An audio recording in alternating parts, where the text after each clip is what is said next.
So there's a community balance patch, and then a variety of other mods sort of all tied into a greater series of community balance mod slash overhaul that does a pretty big number on Civilization 5 and changes things up quite a bit. The tech tree has been rearranged. A lot of the buildings have been modified. Wonders have been modified. A lot of the civs have been modified. The units have been modified. But not only that, game mechanics themselves have been changed. In particular, you'll see that the happiness unhappiness mechanic is pretty radically different. If I go over to the mod screen over here, I've cleared out everything. This is a fresh set of mods. These are all the mods that take part of the sort of larger community balance patch thingamabob. New diplomatic features, new city-state diplomacy as well. So these diplomatic features include things like apparently being able to make vassals when you defeat someone in war. There's the more luxuries down here. There's all kinds of stuff going on over here. It's going to be fantastic. And if you check the links in the chat from time to time from Moobot, or if you're watching this on YouTube, you can check the link down below where you can download it. The easiest way to do it, there's like one executable installer that you can download and just run that, and then gets you all set up. It also includes the enhanced user interface stuff. In fact, it's a specific version of the enhanced user interface that's meant to work with the community balance patch. So if you already had one, you had to get rid of it. So luckily it means there's just one link that I can send people to that has everything here in there. So really excited about that. We're gonna go. For those of you who did not catch the like 15 announcements I've made about it already, the Shoshone game I finished between streams, and it's gonna be on YouTube very, very soon. Just because I knew there was only a tiny little bit left, and I wanted to start a new game with this mod, and I knew it would take a little while to get it set up, so I didn't want to like play the Shoshone game for like 25 minutes, then take a 15-minute break to get these mods set up and then come back. I wanted to start fresh right from the start. In a single player mode, we're going to set up a game. So what I'm going to do is I'm going to drop the difficulty down to Emperor. Just dropping it down one level because there's a lot of new stuff in here that we're going to have to get used to and figure out. What I'm thinking about is actually picking a random leader. Just let it shake it up, and in fact, we could even go ahead and accept a random map type here. But it might also be fun to just keep trying out some of these other maps that we haven't played around with too much. Like, for example, I don't think I've ever played a game on the Lakes map. I've played one on Inland Sea. I think it was the one with Marbrazier. Hey, Nature Guy, thanks for the sub. So yeah, I don't think we've done Lakes, for example. Or North versus South, or Oval, or Rainforest. And then there's Shuffle, which is interesting. Because Shuffle is different from Random. Hey, Shadow Wolf, thanks for the sub. Random picks a random map script. Shuffle includes, like, it's its own map script. So Random picks a random map. Shuffle is its own map that sort of just does crap. Go Earth, that's another possibility.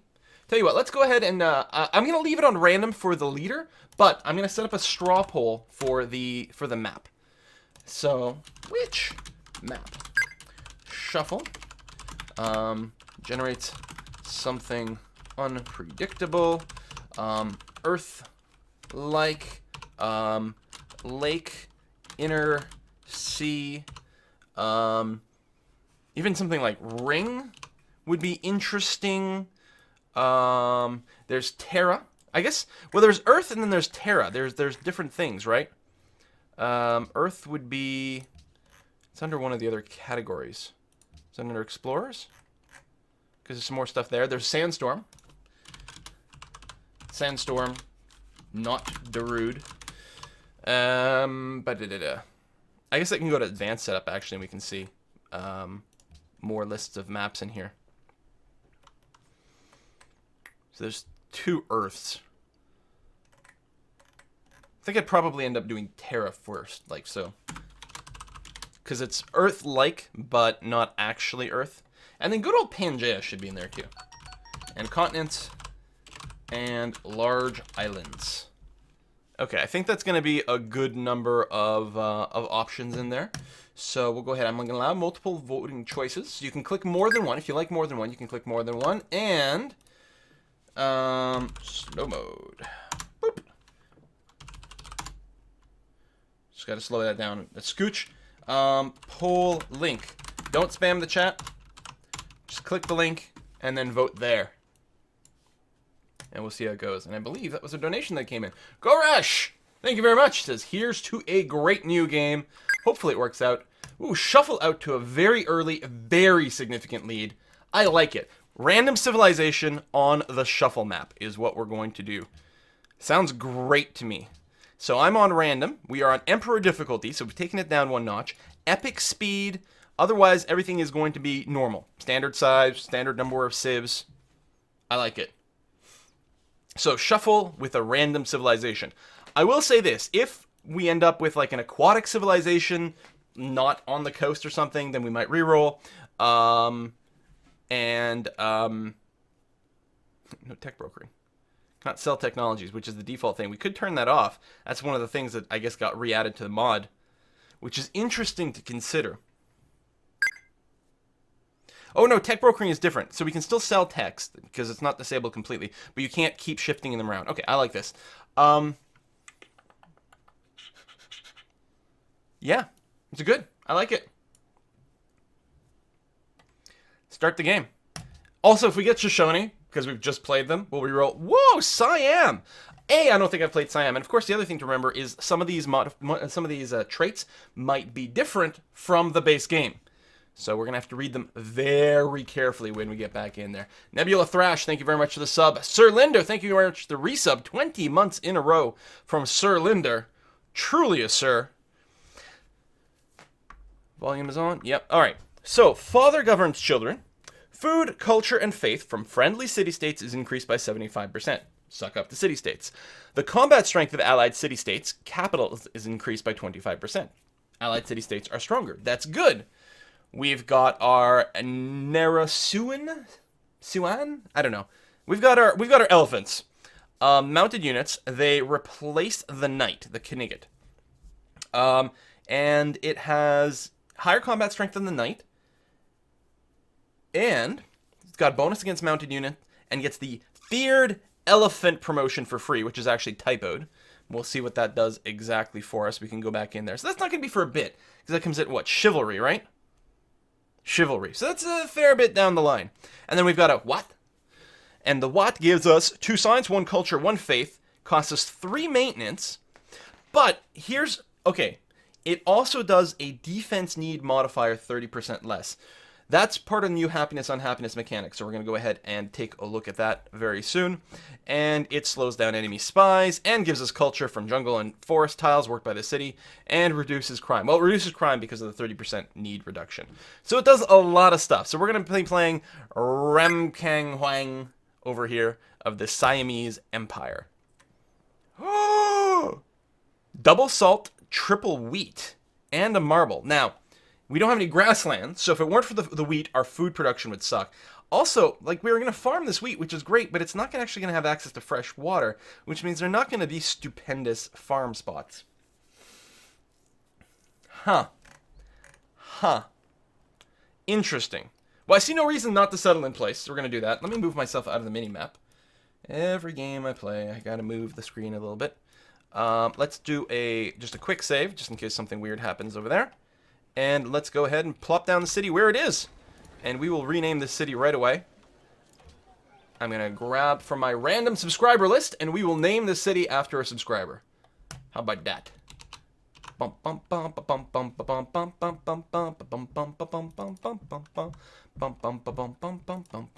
There's the list open. Just got to randomize. Come on, don't lag. There we go.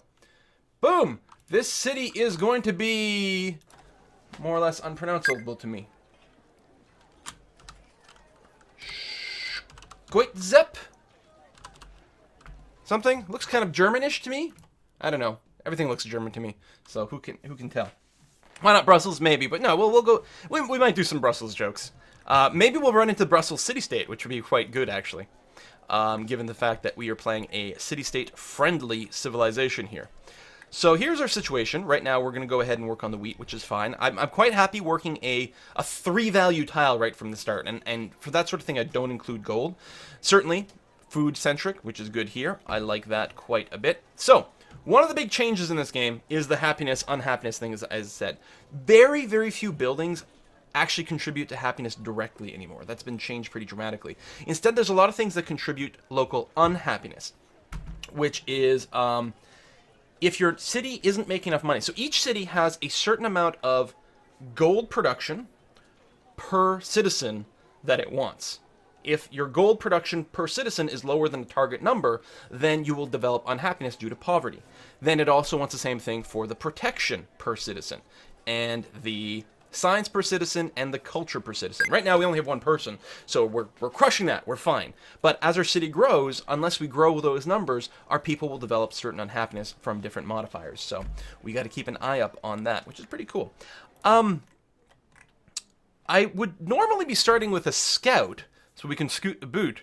I'm worried that we're on a bit of a tiny little island or something here. But even if we are, a scout wouldn't be terrible. I guess what I could do is I could start by moving the Siamese warrior west. I was going to go down here and check that. But let's say I move west. We'll get a bit of a sense of what our landscape looks like. Is that a city-state? Or another civilization? I guess I'll move down here. It looks like a border, but I don't think so. I think it might just be a riverbank that's being a little bit glitchy.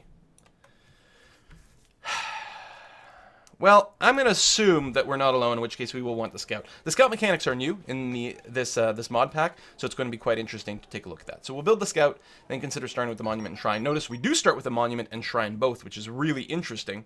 What we don't start with is the ability to make a settler. We need to develop pottery before we can make a settler. So that's pretty interesting, isn't it? I think a new tip just came in. From Shadow Wolf. Hey, thank you very much. Been watching video streams for a long time. Finally, legal age on my own bank account. There you go. Also, blank, blank, blank on Denmark. Okay. So, let's figure out what we want to research. Now, one other thing that's different here is normally, baseline Civ, you don't see horses until you develop animal husbandry. Well, in this mod pack, you also don't see cattle and sheep until you get animal husbandry. So there's a lot to be said about researching that so we can see those spots right away. Trapping will reveal bison. That's pretty good too. Mining will reveal stone, which is interesting. We also know we need mining for the salt and the marble. So that's pretty tempting. We should be able to farm this right away. On the other hand, we weren't going to have a worker quite yet. On the third hand, we want a settler. So I was going to say, if we don't have a worker quite yet, we don't need to rush mining for that. We could afford to maybe unlock animal husbandry, reveal these, which is going to be great because that'll be another tile we can focus on. But I'm going to want to get pottery relatively soon so we can build that settler. So I think I'm going to go mining into pottery. And then probably pick up animal husbandry at that point. So my logic is this. We'll get the mining right away because we're going to want it. Maybe we'll be lucky enough to steal a worker or get enough money to purchase one very early, in which case we'll want to start improving the salt because salt is amazing. And then we'll want pottery so we can start working on our settler relatively early, we hope. Also, the granary is pretty stonking good. All that bonus food from wheat, I actually wonder if we want to grab it first. I mean, we're going to have lots of stuff to build before the granary. We are going to want to finish the monument and the shrine for sure.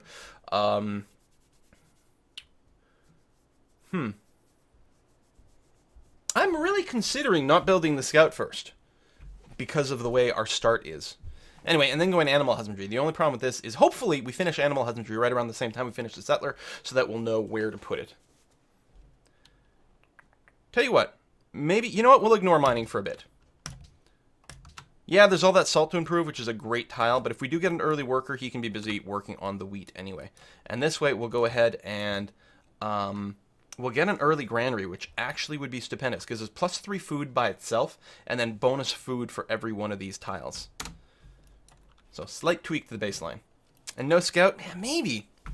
Gosh. And marble is masonry. Yes, you're right. Thank you very much for that. I think there's going to be enough landscape. I'm bad about not scouting enough. We do have a coastal spot. We do have a coastal spot, which means I can do a lot more scouting by ship. Now, there's going to be enough land here. I think we're on the edge of a large continent. I think the scout's going to be worthwhile. Kind of unfortunate, no goody huts so far. Oh, there's one. Ask and you shall receive. Whine and you shall receive. And, yeah, that's right. My tile grid's off, huh? Yeah, I don't really need the hex grid. Definitely need the resource icons, though. That's pretty important. Give me something awesome. Cultural artifacts! Nice! 30 culture. We are now 1 turn away from our social policy, so we'll get it next turn. You do want to check that. Whenever you pop a goody hut that's got culture, you always want to check to see if you might have gotten enough to get your social policy now, because then you can click on it and pick a policy, whereas if you don't click on it and go to next turn, you'll only be able to get it next turn, so you'll have sort of a lost 1 turn worth of having your social policy. Who's you?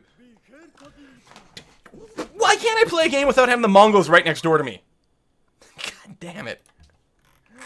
So there's nothing we can trade right now.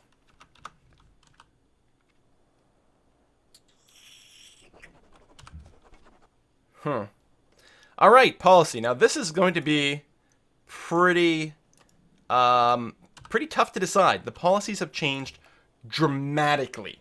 Dramatically, they are different. Thematically, might is still about smashing face. It's quite good versus barbarians. When you adopt it, so you get your 25% bonus against barbarians, you also get a 5% bonus to producing land units. And this is what's required to be able to build the terracotta army. Each policy we unlock in here, furthermore, gives us a 4% bonus production towards land units. Each policy we unlock, 4% more. That's very different. And then there's a bunch of stuff if you complete it, of course. Here, you kill a military unit, you get science, and all your melee units auto-heal for 20 points after killing a military unit. That's insane! The amount of tempo you can keep going into war if your units keep healing every time they kill something, that is amazing. Plus all the extra science you're going to get in the long run is actually quite good. Over here, city borders expand 25% faster, gain a bonus to production and gold in a city when its borders expand. You just get free production and gold every time the borders expand.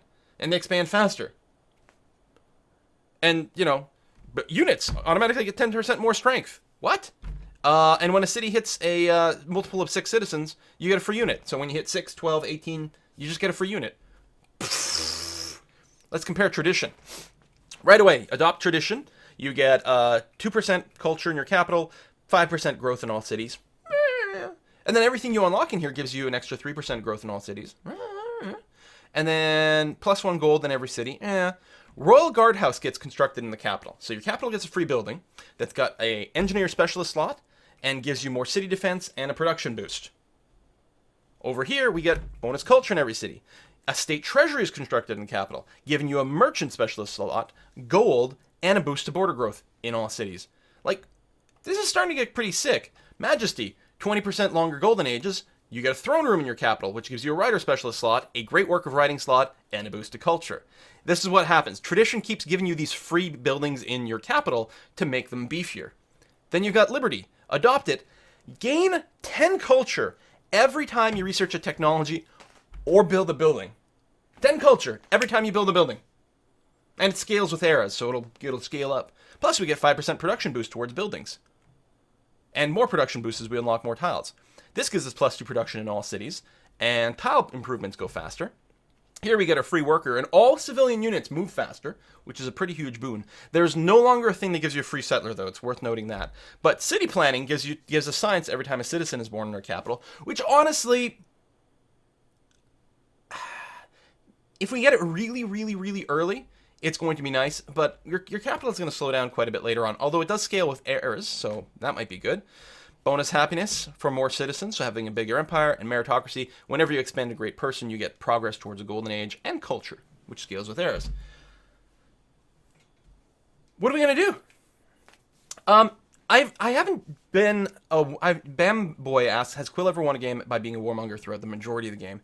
I mean, we've won plenty of diplomatic or domination victories, but I wouldn't say I was a warmonger throughout the majority of it. If we'd rolled the Romans with this mod. I think that's changed the mod, is when they conquer a city, they always keep all of the buildings. None of them get trashed ever, which is amazing. Plus, they still get their plus 15% bonus. So, a lot of people are asking for might. Maybe. I mean, where we are, it doesn't feel like we're going to have that many barbarians, although they will spawn in, and they're quite a bit more scary in this version of the game. Choose might because of the Mongols? Yeah, maybe. What happens when we finish this? We get golden age points and culture from city conquest.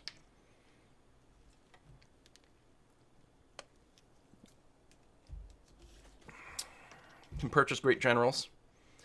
This allows us to purchase great writers, and this will allow us to purchase great engineers. Worth noting, yeah, so we can still get great engineers over here.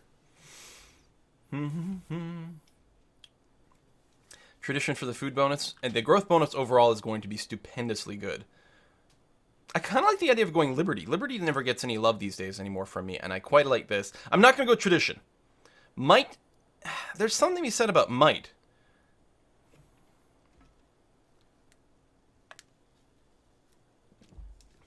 And conquered and occupied cities get big production bonuses. Oh! Might gives us a free settler. And each city with a garrison increases empire happiness and culture by 1. So every city that's going to have a person in it. Alright, you know what? We'll go Might. We never go Might. Hopefully we'll run into some barbarians. Maybe this will turn out to be... Let's just pick something and go. I guess I'll finish exploring this a little bit over here, just in case there's a goodie hut, although I don't expect there to be a whole lot. I'm going to be happy to have the scout. Because I think there's actually going to be quite a bit of landscape, and we're really going to want to find some of those barbarian encampments. We just subbed. Z-rated! Thank you very much. Alright, dead end here as expected. We got some diamonds over here. One of the interesting mechanics in this is they've got a concept of monopoly now. If I mouse over the gems, monopoly bonus, 15% longer golden age length. If you control at least half the resources of a copy of something in the game, then you get the monopoly bonus. So for salt, for example, 15% growth in all owned cities. So if we can control half the salt in the world, our cities will grow dramatically faster. No city-states down here. This shuffle map, man, it's going to be really interesting to see how this works out. I haven't checked the tiles. I might want to do the production trick. Let's do that. You go production focus and then lock that, although it looks like it still would work those, which is the only thing that makes sense, so that's fair. When's the tile increase? 18 turns. And our growth happens a little sooner than that. Yeah, growth is a little slower than we like. We could buy another one of these tiles when we get to 3, but I think we're going to be okay. Anyway, scout. Get out there. Let's start here. Okay, go that way. Ah! Alright, there's Karakoram over there. A fair amount of space. Expanding's going to be a little tricksy for us, but we'll see what we can do. You know, I really... Since I'm even going to get that free settler, I'm wondering if going pottery first was maybe a bit of an error. But I don't know. Let's grab a monument. Because we might want to build one settler and then get one free and then push it a little further away here. We haven't met anyone else yet, which is a good sign. Ooh, alright. That would be an excellent spot for a city. Of course, there's a good chance that he may colonize over there. We might want to, like, physically get in the way. Is that really the dead end? Oh, so there's going to be obvious massive warfare early on.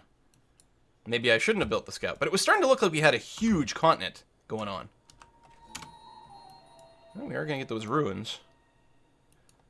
Oh, this is going to be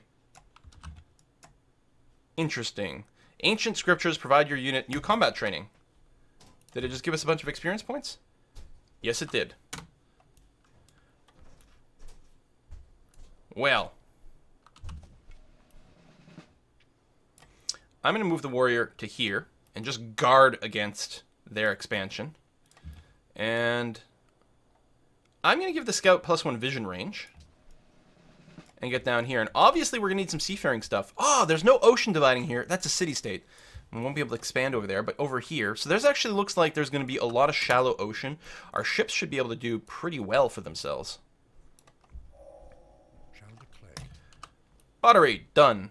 I'm going to finish the monument anyway. Although there's something to be said, well, it's too early to rush out a settler, but there's something to be said about really, really rushing this spot. He doesn't have one yet. Man, oh man. We are going to build a very early settler. Just not quite this early. He's got a lot of military units. There's our first barbarian encampment. Of course, we get a bonus to combat there. We could go and clear it out right away. But no, I really want to guard this spot.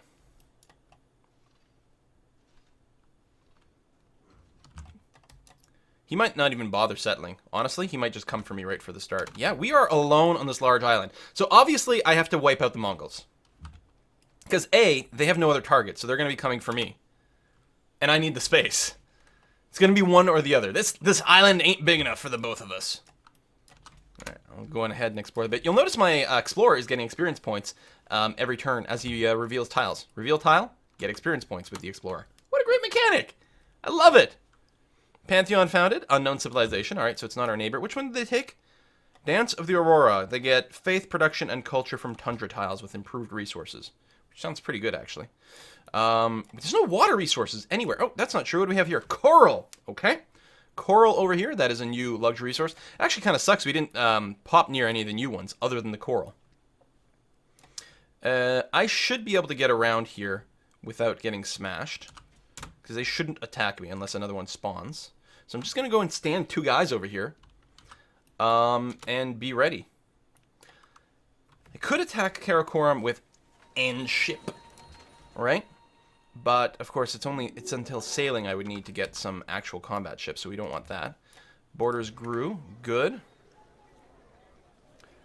Alright. City's going to grow in 1 turn.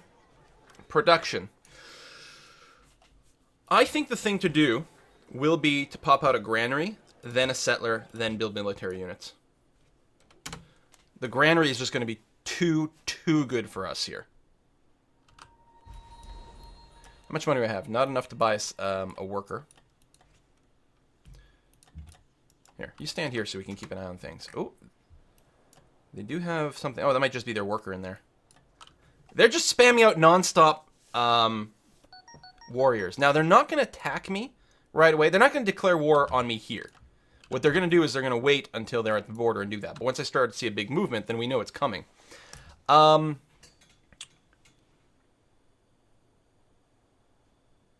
Maybe we should... Well, we don't have horses. Well, we haven't revealed horses. Maybe we should just get early trapping.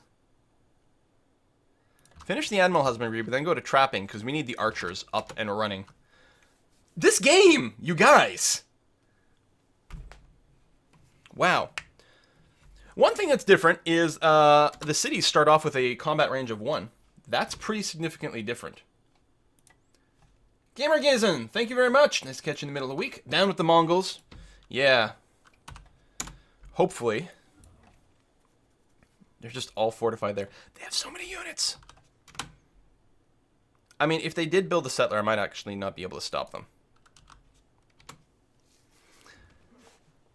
Oh, they built an archer. Animal husbandry. Oh, and we do have horses nearby. How lovely. But that is all. More horses here and here. We're going to have no shortage of horses. I suppose instead of archery, we could go for the chariot archer, which have the same combat stats, but more movement, of course. We'd only be able to build 2 of them, though, with this horse. And we don't have a worker yet, so... No, I think this is fine. Guys, this is incredibly scary. What the hell are we going to do about this? What a weird start! If we can defeat the Mongols, we're going to be fine. But the problem is, they have a lot of stuff going right now. Alright, we're going to get a huge food boost when we do finish that granary, though. Most prosperous civilization. So buy food. So not me. Yeah, my growth is, like, insignificant. Make sure to stay locked there. We are growing so slowly. Already size 5. But that granary, it's going to give us 6 extra food as soon as it finishes. Because I don't think it has to be improved grain.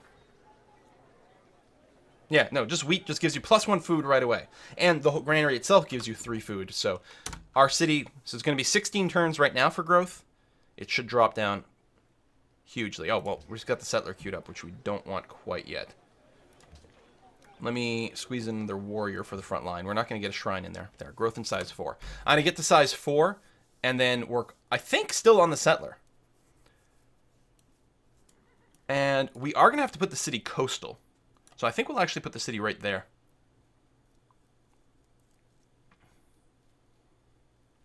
I think that would be best. We could also put it down here. Like, I definitely want to be on a coast. And over here, we'd get these diamonds. We'd risk maybe not getting a horse, depending on how the borders expand. And that's the only threat. Alright, well, he hasn't attacked me yet. So that's something. Our city demands lapis lazuli. Well, we haven't discovered any of those yet. It's a beautiful looking gem, though. Hopefully we'll find some soon. You just need a proper wall to deal with the Mongols, Quill. But it has to be a great one, yes. It has to be an acceptable wall, for sure. Maybe the Mongols are dealing with the barbarian over here. That would be Convenient. I suppose we might have fish or something out in the sea over here, but we won't know yet. Okay, so you've just grown to size 4. Let's move the order over here to get working on that settler first. 14 turns. 13 turns. Well, then that would be better. 13 turns. Get the settler, put it out over here, and then just go, like, pure military at that point.